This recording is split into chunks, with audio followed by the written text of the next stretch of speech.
الله أكبر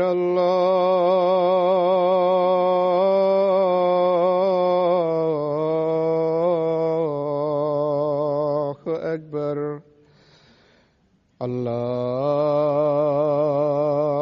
أكبر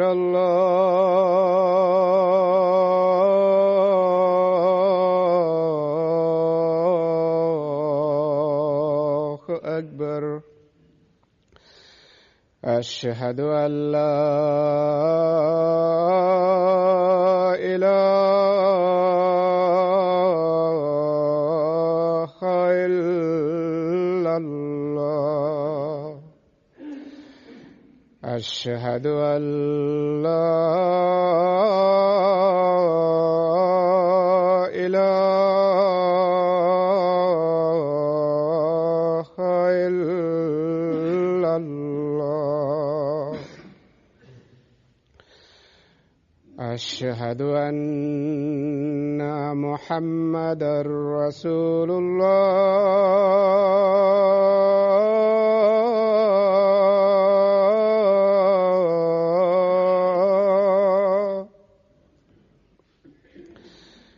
أشهد أن محمدًا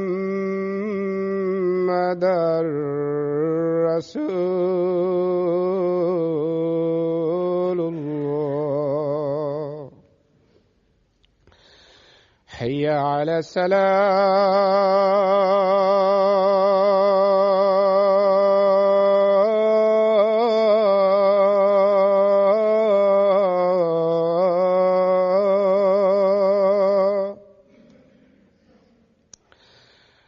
حي على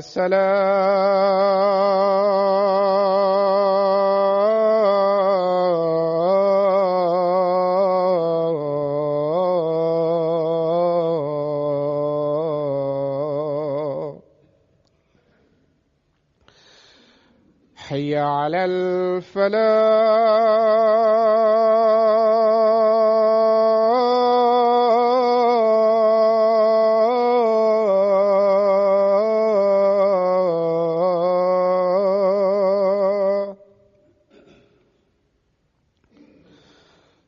حي على الفلاح.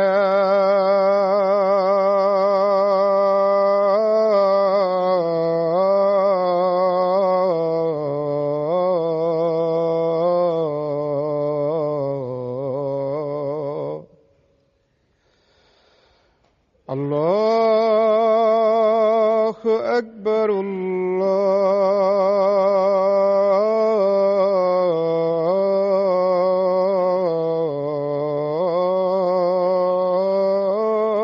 الله أكبر.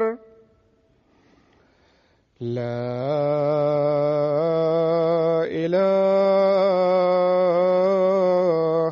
إلا الله.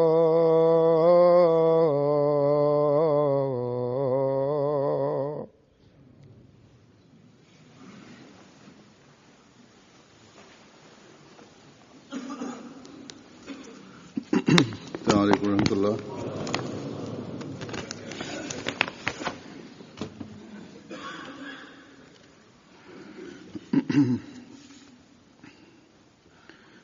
أشهد أن لا إله إلا الله وحده لا شريك له وأشهد أن محمدًا عبده ورسوله. أما بعد فأعوذ بالله من الشيطان الرجيم. بسم الله الرحمن الرحيم.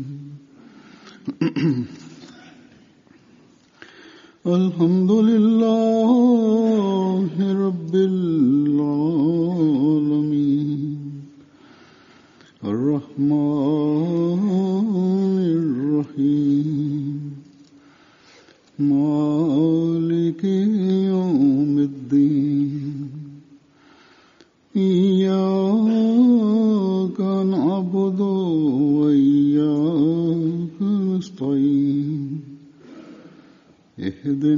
الصراط المستقيم صراط الذين أنعمت عليهم غير المغضوب عليهم ولا الضالين.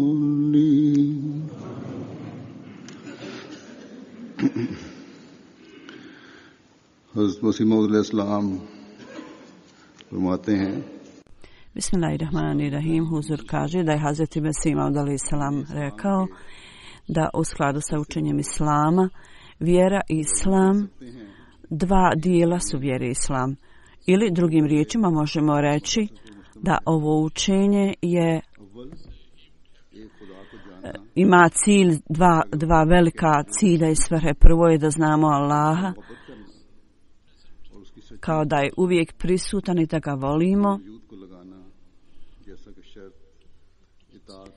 i da sebe potpuno predamo, da budemo potpuno pokorni njemu, pošto je to jedan uvjet u zahtjeva ljubavi. Drugo, da u služenju ljudima trošimo sve svoje sposobnosti i mogućnosti, počevši od kralja do obične osobe. Svako ko je u stanju da pokaže neku korist, da pruži neku korist, treba da ljudi koristi se od njega na dobrotvoran način. On kaže, Allah je ovo učenje podijelio na dva dijela. Prvo dio su dužnosti ili zahtjevi prema Allahu, dužnost prema Allahu, ili drugo su dužnosti prema ljudima. Prvo je da Allah dželešanhu treba uzeti jedinog vrijednog obožavanja i drugo da budemo ljubazni prema Allahovom stvaranju. Ovo nije ispravno da samo zbog neprijateljstva raznih religija da neko bude torturisan. Jako je mnogo tvrdnji izjava i govora koje nalazimo. Sve ove stvari, one skreću našu pažnju na odgovornosti naše i dužnosti, kao Hazreti Mesih Maud alejhi selam spomenuo u svojim knjigama i u svom izlaganju Al-Malfuzat. I ovo je učenje da utemelji dužnosti prema Allahu i dužnosti prema ljudima. I ovo je ono što svi danas treba. I ovo je učenje koje mi uvijek predstavljamo ljudima svijeta. I kad mi to činimo, ljudi su vrlo iznenađeni. I kad idemo u dalje detalje ovog učenja,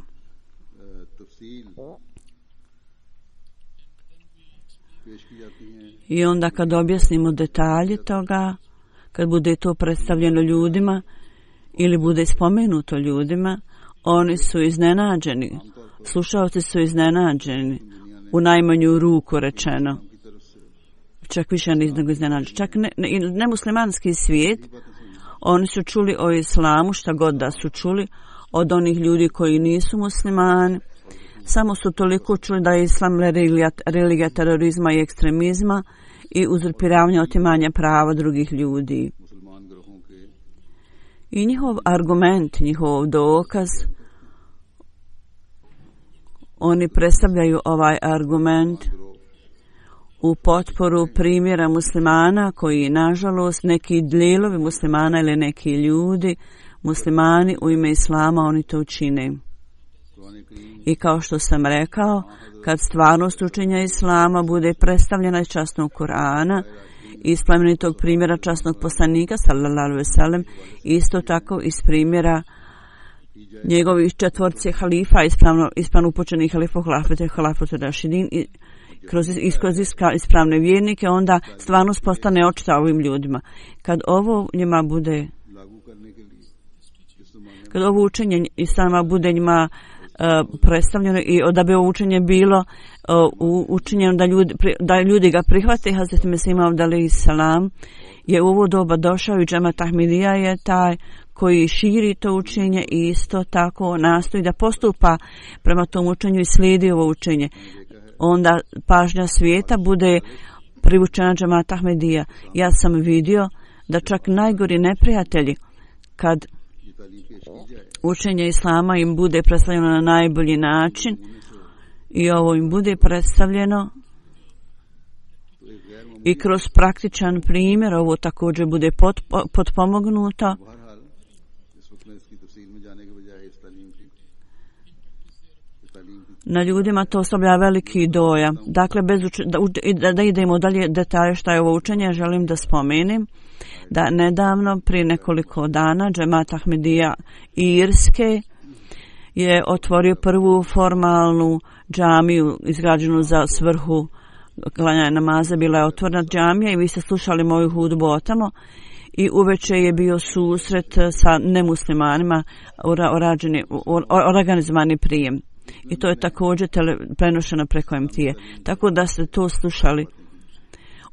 U tom programu, pozivajući se na ovo islamsko učenje, ja sam spomenuo određene tačke i normalno pred ovim nemuslimanima ja isto i uvijek govorim na ovaj način. I normalno to stvara veliki dojam na ove ljude, oni su jako impresionirani. U Galileju, u Irskoj, ovi nemuslimani koji su došli na ovaj program uveče, osim njih bili su također prisutni predstavnici vijesti i političari i intelektualci. I pozivajući se na učenje islama, ja sam bio u stanju da spomenem određene stvari. Oni su također bili impresionirani i otvoreno su to spomenuli. Ovo je dobra odlika Iraca da pozitivne i negativan dojam ili impresije kakve god ima, oni to otvoreno kažu. Ako nešto ne vole, oni neće reći nikakvu hvalu. Danas, pozivajući se na ovu posjetu, ja želim da spomenem određene stvari i također dojam ovih ljudi. Slušajući ovo i kasnije kad sam to čuo, naša srca su naklonjena da hvalimo Allah Đelešanhu, kako je Allah Đelešanhu stvorio sredstva da predstavimo džemat i osposobio nas da širimo istinska učenja islama. U Irskoj, kad sam stigao prvog dana, džemat je organizovao meeting sa govornikom i određenim parlamentarcima, tako da organizovan meeting da se sretim s njima koji je vođen u vrlo dobroj atmosferi. Govornik nacionalnog parlamenta Irske, ja sam se sreo s njim. On je vrlo uljudan čovjek i čovjek otvorenog srca i vrlo ljubazan i osoba koja ima vrijednost pravednosti. On je rekao, ja sam znao nešto o džematu i uvijek sam cijenio usluge džemata i vrijednosti, iako je džemat mal, ovdje međutim vrlo je aktivan Allahovom milošću. I sam od sebe je rekao da je otišao u Afriku i Ruandu zbog određenih problema tamo. U svakom slučaju, ove stvari su spomenute i služba koju džemat obavlja u Africi, ja sam nešto rekao o tome kako mi tamo vodimo bolnice i škole i omogućavamo pijače, kuću, vodu za ljude i druge također brige koje smo proveli i druge aktivnosti. I da su sve ove usluge urađene u ljudima učinjene bez razlike u religiji i porijeklu. Ovo ih je jako impresioniralo i iznenadilo kad sam im ja rekao da u školama dajemo religijsko obrazovanje. Međutim, sloboda je ljudima, ljudi imaju slobodu, studenti imaju slobodu. Studenti svih religija mogu proučavati o svojoj religiji koju god želi. Biblija, također se poučava Biblija.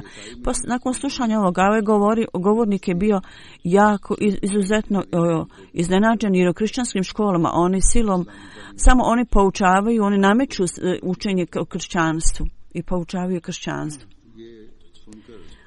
Kršćansko učenje, biblijsko učenje, oni tamo muslimanski studenti moraju proučavati Bibliju. Nakon što je slušao ovo, kako mi dajemo slobodu ljudima, on je bio veliko iznenađen. Onda je rekao da terorizam u pogledu toga, pozivajući se na to, na nekim mjestima kršćani također čine nepravdu na određenim mjestima. Međutim, niko ne krivi kršćanstvo. I on je rekao, ovo je razlika तअस्सुब का इजहार हो रहा है दुनिया में। da od muslimana ईसाईयत predrasude koji su izražene u pogledu muslimana, ako se počini neka greška u strani kršćana, onda se ne krivi kršćanstvo. Međutim, ako musliman napravi neku grešku i učini neku nepravdu, onda ljudi nastoje da kaljaju islamsko učenje i stavljaju krivnju na to. U svakom slučaju, ovo je bilo njegovo mišljenje i mi smo se u potpunosti složili o ovome. Bilo je oko 20 parlamentaraca koji su došli da se sretnu sa mnom. Huzur kaže, bio jedan član parlamenta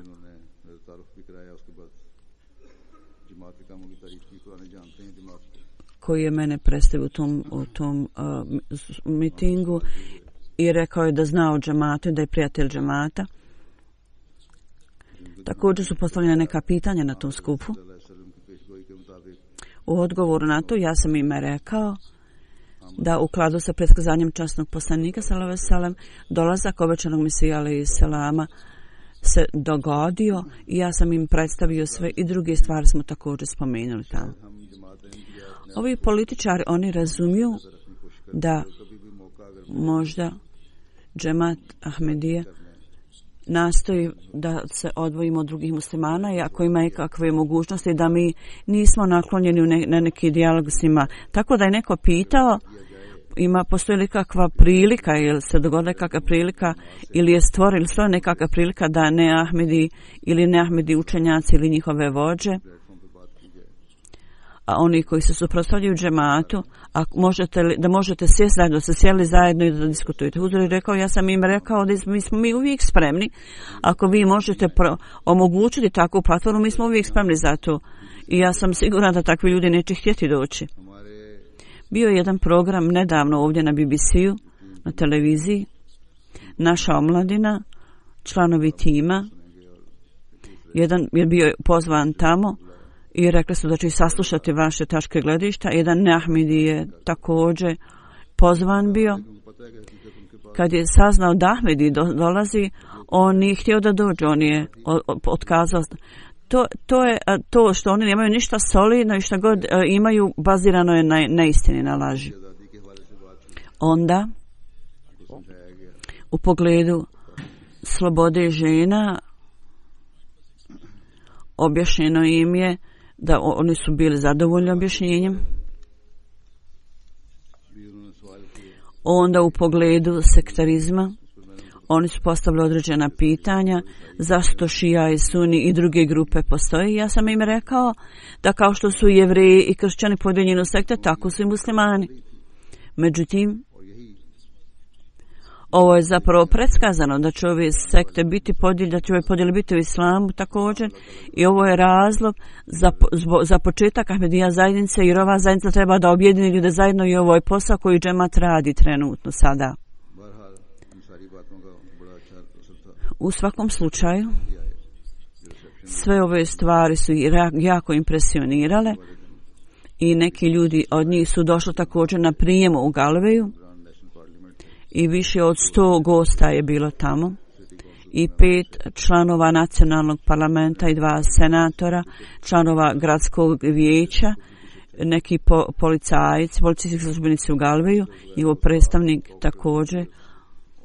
On je predstavio gradonačelnika, doktori, zatim inženjeri i razne vrste drugih ljudi iz društva. U svakom slučaju bila je vrlo dobra atmosfera gdje je ovaj prijem održan, ovaj program.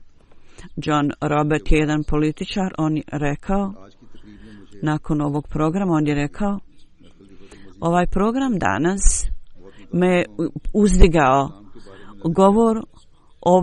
Govor vašeg kalifata Mesije, ja sam jako impresioniran i moj pogled se potpuno danas promijenio islamu.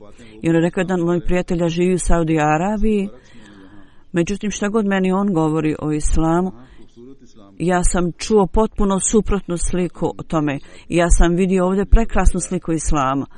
Poslije slušanja svega što sam rekao, što ste rekli, ja sam saznao da je islam zaista religija mira i ljubavi i naklonosti. I da imamo dobro osjećanje mišljenja o drugima. Gradonačelnik Galveja je rekao, da ljudi koji pripadaju raznim vjerima, oni veliku dugu izjavu dao, ja ću samo pročitati neke isječke toga. On je rekao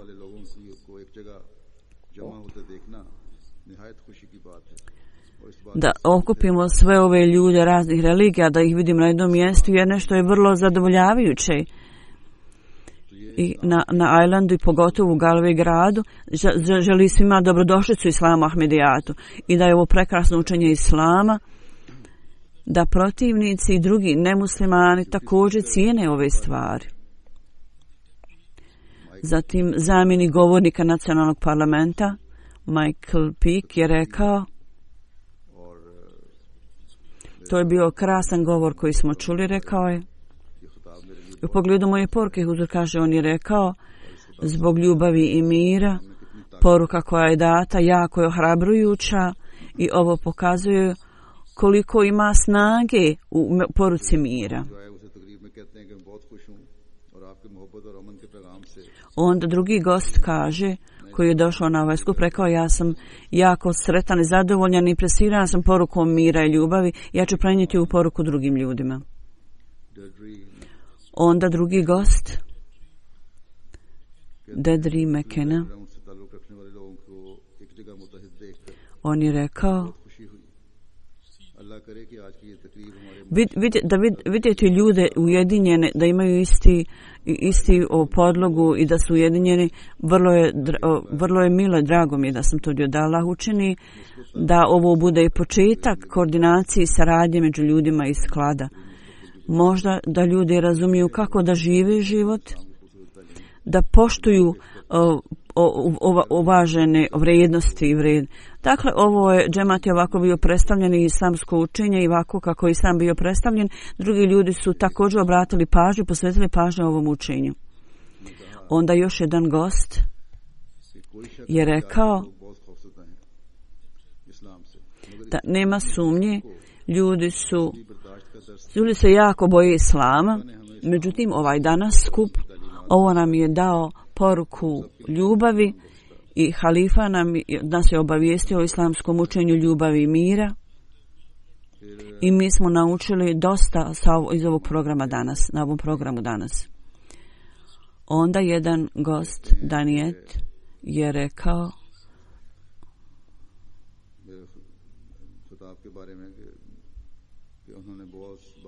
u pogledu mog govora na tom programu, Huzur kaže, on je istakao je vrlo važne stvari i rekao je da svaka osoba koja je slušala govor halife bila jako impresionirana i ovo je također bila dobra stvar da halifa je spomenuo o oprečnostima u muslimanskom svijetu danas.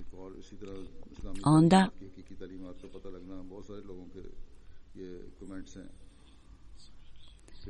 slično tome drugi ljudi su također komentarsali da su impresionirani islamskim učenjem i mi neko je rekao da je ovo predavanje bilo puno mudrosti i da dodiruje srce. Onda jedna gospođa gost rekla je da poruka mira koju ste vi dali i informacija o džihadu, ja sam jako impresioniran time. I ime džamije promoviše sklad u zajednici, u društvu. Ja sam saznala novo razumijevanje u islamu dolazeći na ovaj miting. Kancler Tommy Hale rekao je da Bog učini da tako bude, da vaša poruka ima odjek u cijelom svijetu i da budete ambasador časnog poslanika sallallahu alejhi ve sellem. Ovi kršćani poštuju časnog poslanika sallallahu alejhi ve sellem i oni mole Boga da se poruka časnog poslanika širi u svijetu. Onda jedna gospođa, gost,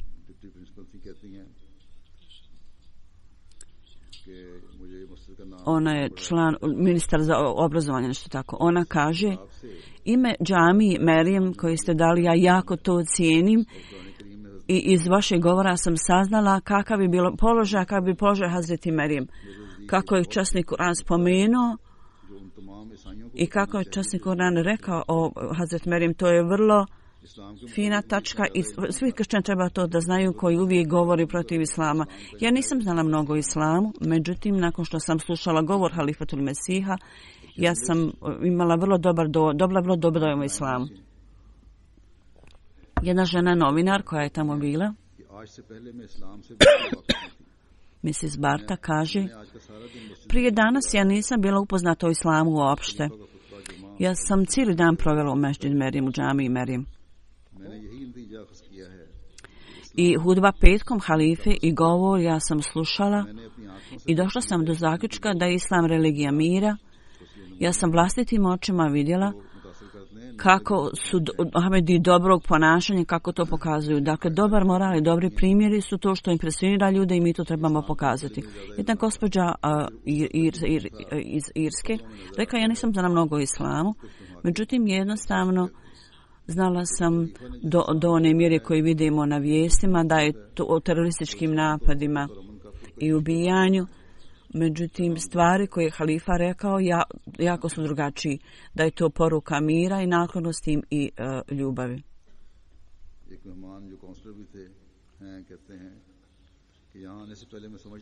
Jedan gost koji je kancelar rekao je: prije dolaska ovdje ja sam mislio da su kršćani muslimani slični kao što vidimo u medijima, da muslimani čine terorizam i čine nepravdu. Međutim, slušajući hudbu, govor halife, ja sam jako impresioniran, pogotovo porukom mira i ovaj moto, gledajući na ovaj moto, ljubav svakome i mržnja nikome, jako me impresioniralo. I on kaže: nema sumnje da džemat Ahmedija također postupa u skladu s tim, ono što god propovijedaju, on postupaju s tim. I ovo je zapravo poruka koju svijet jako treba. I svijetu treba da mu bude rečeno da postoji zajednica koja samo širi poruku mira. Dakle, gdje god mi čujemo ovakve stvari, trebamo biti zadovoljni, međutim, osjećaj odgovornosti treba da se poveća i poraste. Jedna žena kancelar rekla je: po mom mišljenju, kad smo saznali na ovaj sastanak, svi su do određenog stepena bili malo napiti. Međutim, kad je halifa spomenuo ovu tačku u svom govoru, da ima ljudi koji možda gaju u srcu mišljenje da ima opasnosti u dolasku ovdje, tako da je svak bio zadovoljan da to čuje, da čuje poruku halife i bili smo zadovoljni slušajući govor halife. Onda jedan novinar kaže: ovaj govor, slušanjem govora ne možemo, a da ne mislimo da je ovaj govor koji je halifa dao, spomenuo Islam Ahmedija i spomenuo je da neki ekstremisti su to promijenili koncept i on je prelijepo spomenuo učenje Islama, da je to ljubav i naklonost i mir. I ovo je vrlo snažan govor koji nas je uveliko impresionirao. On je rekao: ja znam program džemat iz nekoliko aktivnosti, oni drže međuvjerske konferencije.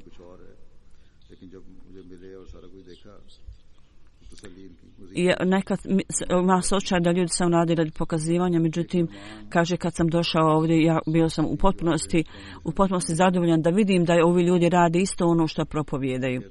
Jedan član nacionalnog vijeća ili skupštine kaže, prvo se zahvali, onda je rekao: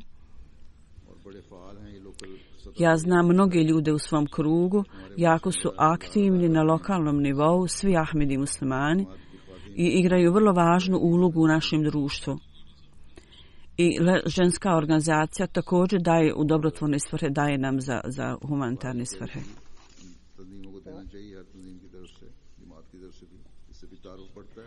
U svakom slučaju, sve organizacije treba da daju za humanitarne svrhe.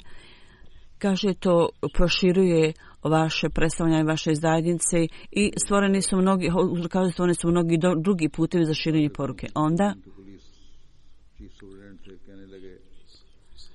službenik policijski iz Galway okruga rekao je: prisustvujući na ovom skupu je zaista za mene bila čast. Ja u potpunosti dobro znam da Islam, दूसरे मजहब को जो हकीकी इस्लाम है दूसरे मजहब को बर्दाश्त Ahmedi Islam ne pripada terorizmu यही वजह है कि आज i ne vjeruju terorizam. Oni uvijek poučavaju i ovo učenje daje pouku da treba tolerišemo druge ljude. I zato Ahmedija džemat je dao ime ovoj džamiji Merijem džamije. फिर कहते हैं कि मैं Onda on kaže, कि आपने गालिब शहर का इंतखाब किया jako mi je drago फिर कहते हैं da se izabrali Galway grad za ovu svrhu i kaže, आपके kao policijski službenik, ja uvjeravam članove džemata इनको आप प्रचार कर रहे हैं da ćemo voditi brigu o vašoj zaštiti i poruka koju vi upućujete ljudima. हमारी मस्जिदों Također ćemo štititi tu vašu poruku i vas. U Pakistanu su naše džamije napadnute i oštećene और ईसाई दुनिया में i sve ovo oni čini u ime Islama. Međutim, u kršćanskom svijetu oni se ponose ovim stvarima. इंतखाब किया Da smo, i kažu nam, hvala vam što ste izabrali naš grad da izgradite džamiju ovdje.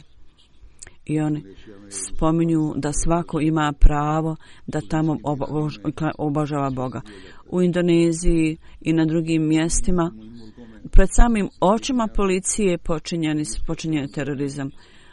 Dok u ovim kršćanskim zemljama policijski službenici govore da mi ćemo vam dati svaku vrstu zaštite i činit ćemo sve što možemo za to. Dakle, ovo je moral, ovo zapravo je islamski moral. Ovi ljudi su prihvatili to, posvojili, a većina muslimana su to zaboravili. Zatim jedan gost, Ahmad साहब बड़े मंजे सियासतदान है političar, Eman Sahib, on je vrlo stariji političar, iskusan. Minister of 1989. je bio izabran za tu službu minister of i služio kao ministar države.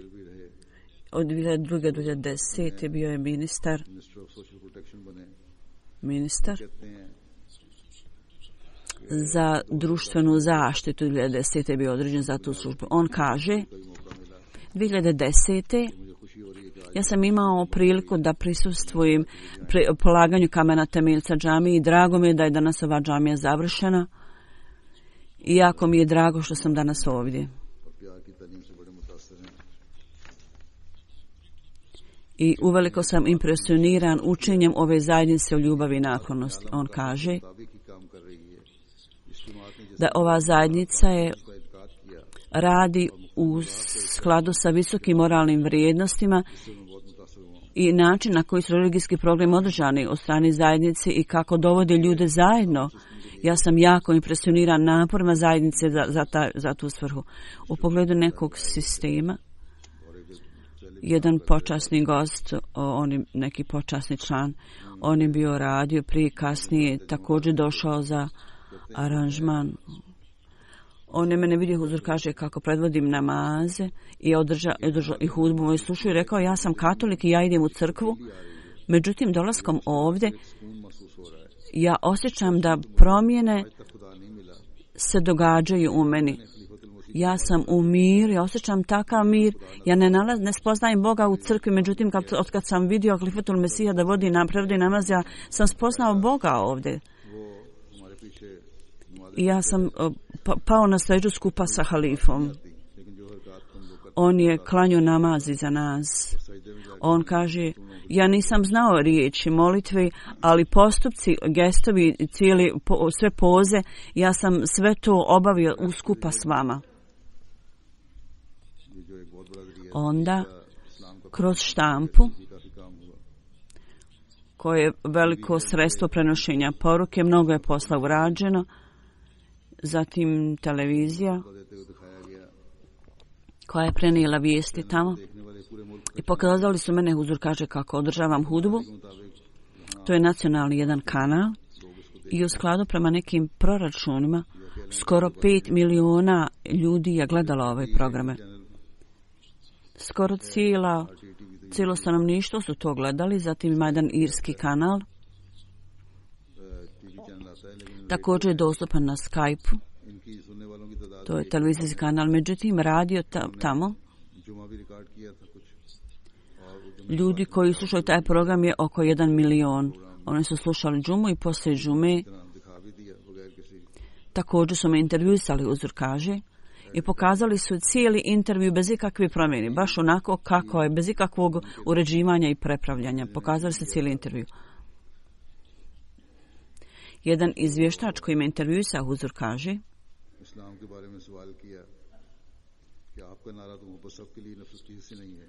on je pitao pitanje o islamu i rekao, vaš slogan ljubav svakome, mržnja nikome, i šta god je urađeno u svijetu, zar vi niste uznemireni zbog toga? Ja sam rekao u odgovoru, islam poučava da ne smijemo uzurpirati prava drugih i nemojte uzimati prava drugih ljudi, nemojte činiti nepravdu ni prema kome. I mi postupamo prema istinskom učenju islama. I baza toga, osnova toga je moto koji mi imamo. I u skladu upravo sa ovim učenjem mi postupamo, naši postup skladu s tim, Allah, islam kaže da Allah jedan, da je Muhammed njegov poslanik. I Allah je gospodar svemira, on je taj koji nas hrani i opskrbljuje. U pogledu časnog poslanika on je spomenuo da je ono rahmetullahi mrsi za milost za cijelo čovječanstvo. Kad je Bog jedan, koji omogućuje za cijeli svemir, i kad je jedan poslanik koji je milost za cijelo čovječanstvo, kako je onda moguće da učenju islama bilo gdje da postoji ikakvo učenje da ljudi prenose da je to učenje islama i da čine i da utemaju prava drugih ljudi. Ovo je učenje islama ljubav svakome, mržnja nikome. On je jako bio impresioniran ovim odgovorom. U pogledu drugi, oni su pitali o Talibanu, o novoj grupi IRIS, kako se zove. I on je pitao, šta kažete o svijetu? Ja sam rekao, svijet kao da se grupira i ide ka problemima i neredu. Ovo nije pitanje vezano na islamsku državu, nego općenito. I u ovim oblastima neredi se povećavaju, ljudi ne pokazuju nikakvo strpljenje i nisu kako treba učinjeni napore za utemeljenje mira. I stvari će, bojim se, izaći iz kontrole i dovesti do 3. svjetskog rata. I u pogledu toga oni su također to ovo spomenuli u članku vijesti. Također su dali intervju predsjednika i misionara u Galve na FM radiju. Oko 150.000 imaju slušalaca i nacionalne novine Irish Time, nacionalne novine Irske, 29. septembra su objavili članak. Skoro 3/4 stranice skupa sa slikama, sa mojom slikom, Huzur kaže, slikom džamije. Oni su objavili te vijesti. I neke stvari u pogledu intervjua također su bile uključene u taj izvještaj. –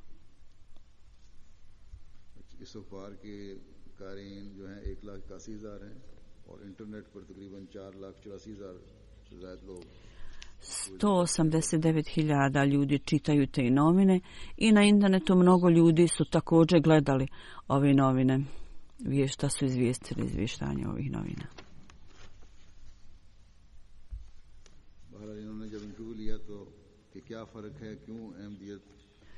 U svakom slučaju, kad su me intervjuisali, pitali me kakva je razlika, zašto je Ahmedijat osnovan, kakva je razlika između nas i drugih muslimana, ja sam im rekao da stvarna razlika je u skladu sa predskazanjem časnog poslanika sallallahu alejhi ve sellem je gdje je rekao da će vrijeme doći, da će se dogoditi dolazak običnog Mesaje i u džamiji muslimana da će biti pune ljudi, nema sumnje, međutim oni neće imati upute, bit će lišeni upute.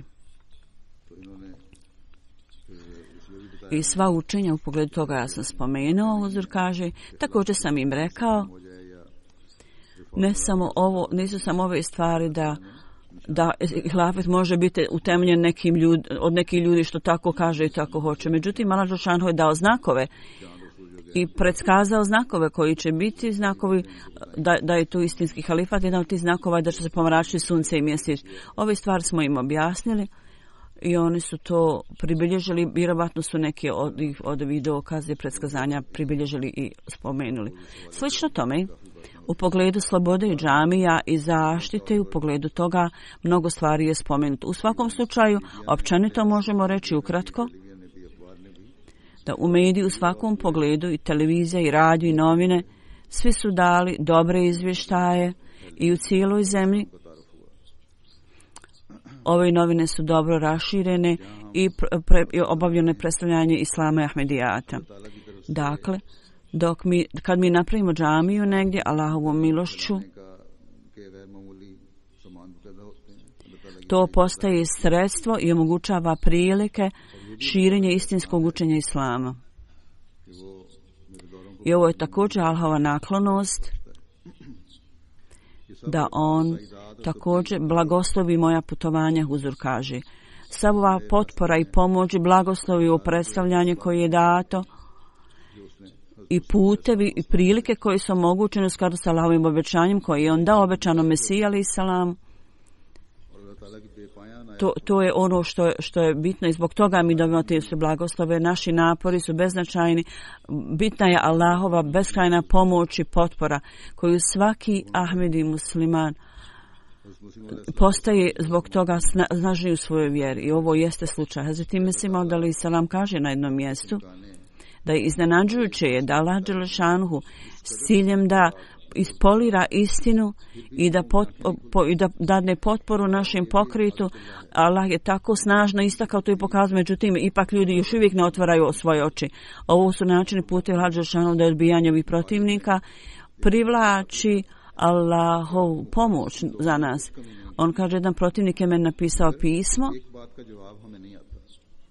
da su ljudi učinili sve što su mogli da se vama suprotstavljaju, međutim oni ne znaju odgovor na jedan odgovor, da uprkos svog ovog suprotstavljanja vi ste uspješni, vi postajete uspješni u svakoj stvari. I ovo je pitanje koje mi ne razumijemo, ljudi kažu. Mi se suprotstavljamo vama, a vi ste sve uspješni. I isto pitanje se postavlja danas od strane ovih ljudi. Međutim, Allahova je pomoć uz nas i potpora i uvijek je uz obećano Mesija alejhi selam. Međutim, oni to ne vide. Oni su takozvana ulema. Oni su stavili takve zavjese na svoje razumijevanje, na svoje umove, da umjesto da traži svjetlo, oni traži mrak. A svjedoci su Allahove srdžbe, međutim, oni to ne razumiju. Ove nacionalne nesreće i tvrdnja muslimana i loše stanje, sve to vide, međutim ne misle nad tim. Zašto se ne zamisli šta se događa s nama? Jel mi postupamo skoro sa učenjem Islama, zašto se ne zamisle? Da li primamo Allahov blagoslov i njegove blagodati? Da li mi svojim djelovanjem privlačimo ljude ili ljude odbijamo dalje od sebe i od Islama? Takozvana ulema i muslimanski vođi, da izađu iz ove stiske i da muslimani postupaju u skladu s ovim učenjem i da isto lijepo učenje šire u svijet.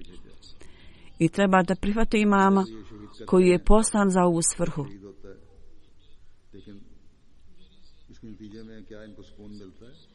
I razni Ahmedi su ubijeni na raznim mjestima. Međutim, kako zadovoljstvo oni dobivaju iz toga? Šta postižu? Ako ne, svaki dan možemo reći stotine ljudi umire svake sedmice. Ovo se stalno događa u Pakistanu. Da nas Allah osposobi da budemo u stanju da ispunimo svoje dužnosti na najbolji mogući način. Danas isto tako ja ću klanjati dženazu, namaz šehida, jednog koji je ubijen, Mirpur Has, ubijen je Mirpur Has. I još su dvije druge dženaze. Jedna je dženaza za tijelo koje je ovdje, a druge su doktor Rubina Karim sahiba. koja je žena Abdul Munib iz Irske. 27. septembra ona je umrla, inna lillahi wa inna ilaihi rađiun. Muhammed Karim Kuriši sahib, ona je bila njegova kćerka, i Hafiz Muhammed bio je ashabove šanabi salama, ona je bila praunuka njegova.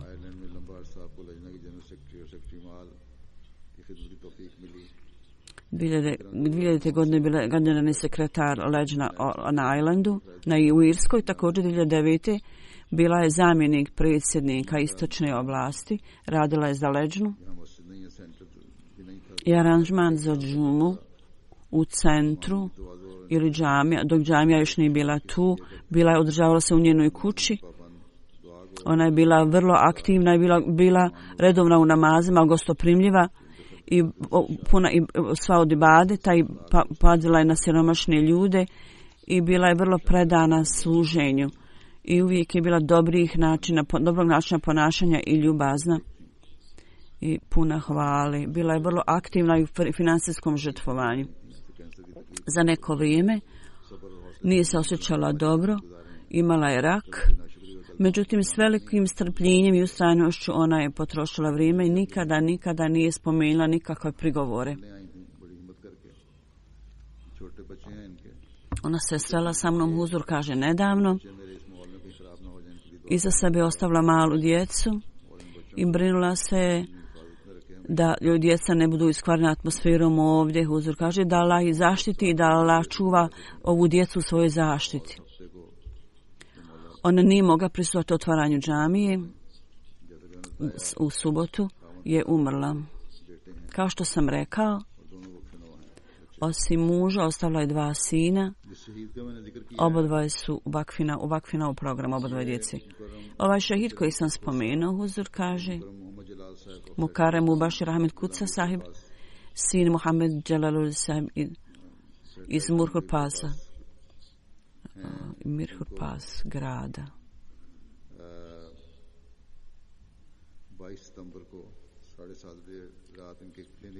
Koji je bio ubijen 22. septembra. On je u homeopati klinici obavljao svoju praksu i 2 nepoznatih ljudi su pucali na njega i inna lillahi wa inna ilaihi rađiun. On je bio ubijen. Prema detaljima, dr. Mubashir sahib kaže da je radio u svojoj klinici,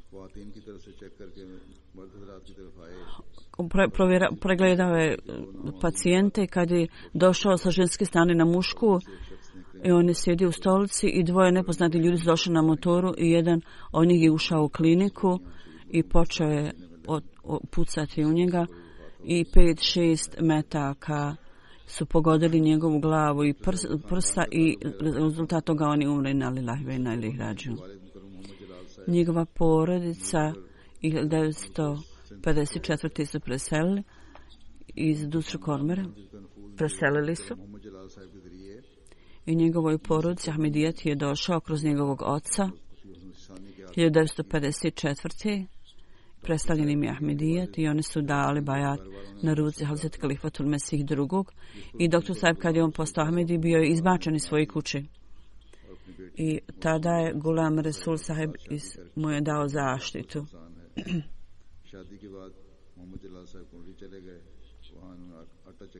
I dao svoju kćerku da ga oženi. I onda je on tamo u drugom gradu počeo drugi posao. 1974. Zapalili su dio njegovog imetka ili posla. U svakom slučaju njegov otac također imao teškoće. 67. je bio rođen. Poslije ispita na fakultetu Muhammedabad. Džemat tamo ima neki imanje. On je tamo onda otišao u Karači i tamo studirao. Onda je završio kurs za dispanzir homeopatike. 1995. nakon sklapanja braka došao je Miharpur i poslije nekog vremena započeo svoju kliniku. Allah ga omogućio da izliječi mnoge ljude i stariji u ovoj oblasti su ga jako poštovali kao doktora, homeopatik doktora. I on je obavljao svoj posao i svi ljudi su znao da je on Ahmedi, međutim niko nikad mu se nije suprotstavio. U toliko mjeri da ima neahmedi džamija blizu klinike, imam ti džamije mu se nikad nije suprotstavio i nikad nije ništa rekao protiv naše zajednice. Bio je dobar, u dobrim odnosima sa doktorom. Neke hođe su, međutim, imali su ovaj element nečasnosti da im Allah da uzvrati. Rahmetli Šehid je bio sekretar novih Ahmedi u džematu i obavljao je službu i osim toga u raznim organizacijama i raznim položajima džematu je radio. Dr. Abdurmanan Sidiki u njegovom periodu kad je on radio bio u njegovoj oblasti i organizovao za nove Ahmedi za hranu i plaćao troškove prevoza. Bio je vrlo naklonjen širenju poruke i služenju ljudima, čak u Kašmiru kad bi išao tamo. U svakom slučaju, on je bio na čelu u prvim redovima služenja ljudima, vrlo gostoprimljiv i uvijek je pazio na hranu drugi, da nahrani drugi. Vrlo jednostavan čovjek, izuzetno predan halifatu i pokoran također. I isticao se u tobi. Redovno obavljao namaz i na vafl. Uvijek je bio mehkog, blagog govora, dobrog morala, čovjek dobrog morala, bio je osoba velike ličnosti, imao je 47 godina i bio je musi. Sekretar za financije kaže da je doktor Sahib u plaćanju članarine bio vrlo aktivan i uvijek bi plaćao više nego što je budžet i uvijek na vrijeme.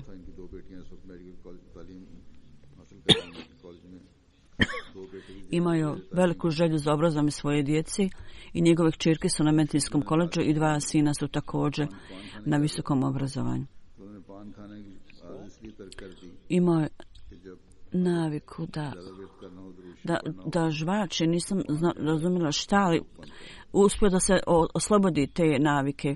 Kad je neko ponavljao Darud Šerif Salavatem alejhi salama, to on je zbog toga odbacio tu svoju naviku da bi bio u stanju da izgovara kako treba salavat. Jedan sin je vidio u snu da njegov otac, doktor Abdullah, sa drugim jednim ubijenim Ahmedijata, kad je jednom majka umrloga on je vidjela kako on stoji na vrlo visokom položaju.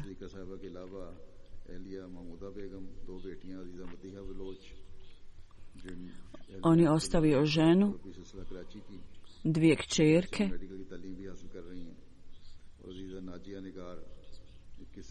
jedna je udata za nekog iz Karačija, druga je također student na koledžu i 2 sina, jednom je 18 godina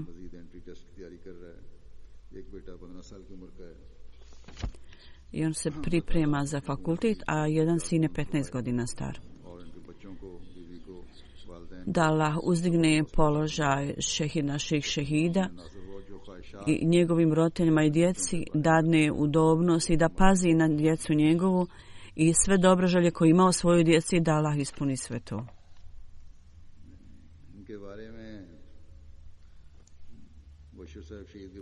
U pogledu njega, Ataul Vahid Bajwa Sahib,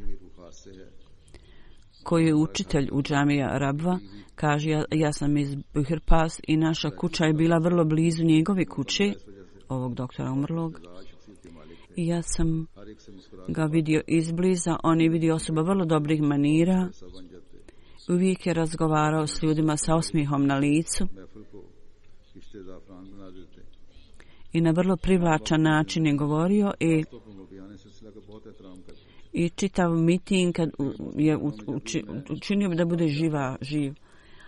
Poštovao je sve misionare, u ljeto kad god bi on, kaže, išao tamo, ja sam se sreo sa njim u džamiji kao ovakve zindegi. On se sa mnom susretao sa velikim poštovanjem Iako je on više od mojih godina ima, međutim on je pokazavao poštovanje, ja sam se osjećao vrlo ponizan. Uvijek imao osmijeh na licu i ljudi oblasti su iznenađeni zašto bi neko njega ubio. Tako bio ljubazna osoba. On je imao takav osjećaj snažan da služi ljudima. I ljudi spominju ova osjećanja u vrijeme njegovog ubistva. On kaže, djeca su vrlo onako jako, drži se jaka i ustrajne čvrsto. Ja sam mislio da će on možda izgubiti kontrolu, međutim, on nije bio prevladan onim što je rekao. Kaže, sada su 2 ubistva u Mirhul Pasu. Prethodni Sadr kaže, čak prije nek što su Ahmedi došli da kažu svoje saosjećanje i žene su također došle. Jedna žena je otišla tamo gdje je bila njegova klinika. Oni su rekli, mi smo uzimali lijekove od doktora. I jedna siromašna žena je došla radi liječenja. On joj je dao lijekove i također traži od nje da se uzdrži određene stvari. Žena je rekla dobro. Međutim, stil njegov je bio takav da ona je bila siromašna, ona to nije mogla uraditi, tako da je on odmah to razumio i cijenu plaćanja, koštanja liječenja i dao joj također još nešto para i rekao da upotpuni svoje liječenje sa to para što je dao i da ozdravi. Tako da ova žena rekla, ovi ljudi koji služe ljudima, ovi neahmedi ljudi hvale ove ljude i protivnici ahmedijata ubijaju ove ljude, izaberu ih i ubijaju. U svakom slučaju, ovo je razmišljanje ovih neprijatelja da kroz ove barbarske akcije koje čini da će oslabiti našu vjeru. Međutim, Allahovom milošću ja sam primio jako puno pisama gdje ljudi kažu mi smo čvrsti u svojoj vjeri, nema razloga nikakvog za brigu. Na mjesto jednog šehida Allah nam dadne 100 predanih radnika. Mi trebamo moliti Allah i zahvaljivati mu se da Allah dželešanu sada u Pakistanu čuva sve Ahmedi muslimane pod svojom zaštitom.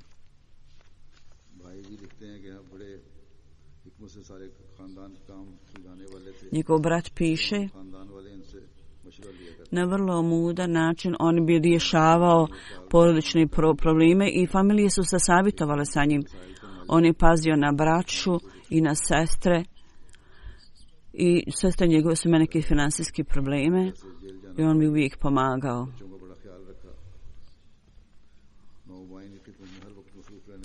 Njen brat je morao ići u zatvor i on je pazio na njenu djecu, na djecu sestri.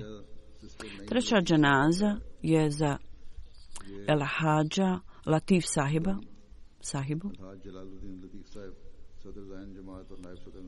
El Hadž Jalaluddin Latif sahib, sadr džemata Amerike, ona je bila žena. Ona se neko vrijeme nije osjećala dobro, pripremala se za zuhr popodne namaz kad je umrla inna lillahi wa inna ilaihi rađiun. Sestra Naima Latif 1939. bila je rođena u kršćanskoj porodici. U zapadnoj Virginiji se obrazovala i služila je u medicinskom odjeljenju na univerzitetu. I u toku rata je pazila na povrijeđene ljude u ratu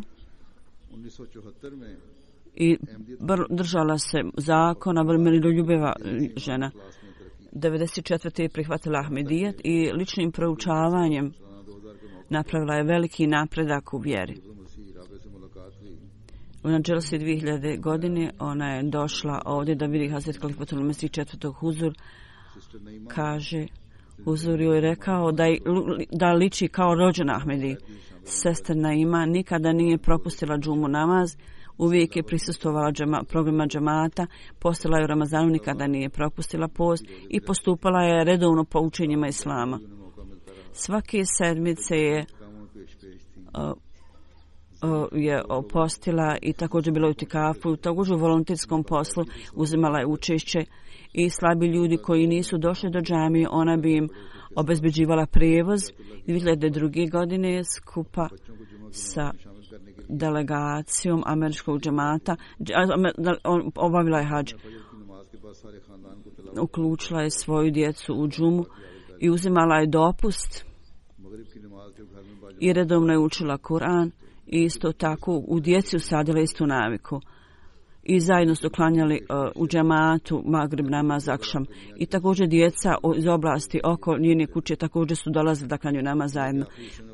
I isticala se u francuskom žrtvovanju i kad god bi dobila nekakav poklon od muža, ona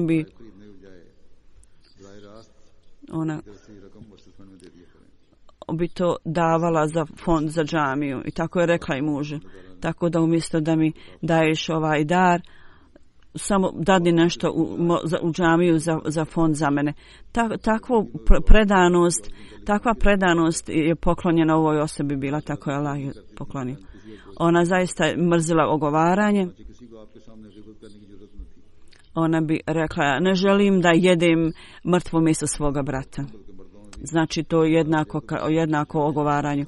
I da ova navika ne smije biti ne samo među ženama, nego ni među muškarcima. I to će onda ukloniti sve probleme u našoj zajednici. Ona je potpuno bila izgubljena ljubav prema halifatu i halifi i pokornosti prema halifi. U pogledu posjeti četvrtog halife i trećeg, nakon što je slušala Huzurovu govor u pogledu pokrivanja unipočenosti šal, jedina žena koja se mogla vidjeti s pokrivačem sa šalom. Mnogo puta je dolazila na dželsu i bila je gospođa velike predanosti. Kao nacionalni sekretar Vakfi Džedid programa, iako mnogo drugih službi, ona je imala čast da služi zajednici. I Allahovu milošću bila je Musi, Jalaluddin Latif sahib, njen muž, njega ostavila iza i sinove i kćeri, svi od njih uzimaju učešće u aktivnostima džemata i cijela porodica je vrlo predana džematu i uzimaju učešće Jalaluddin sahib i njegova djeca isto.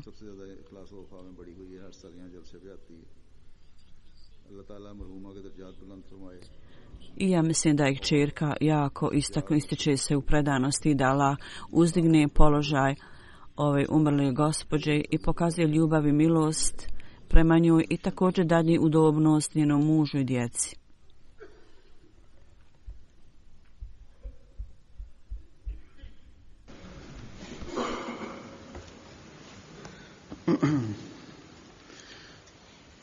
ये जनाजा क्योंकि हाजिर भी है, इसलिए नमाज जुमा के बाद मैं बाहर जाकर नमाज जनाजा पढ़ाऊंगा.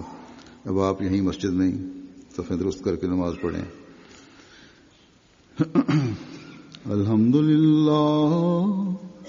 अल्हम्दुलिल्लाह नहमदुहु व नस्तईनुहु व नस्तगफिरुहु व नुमिनु बिही व नतवक्कलु अलैहि व नऊज़ु बिल्लाहि मिन शुरूरि अनफुसिना व मिन सय्यिआति अमालिना.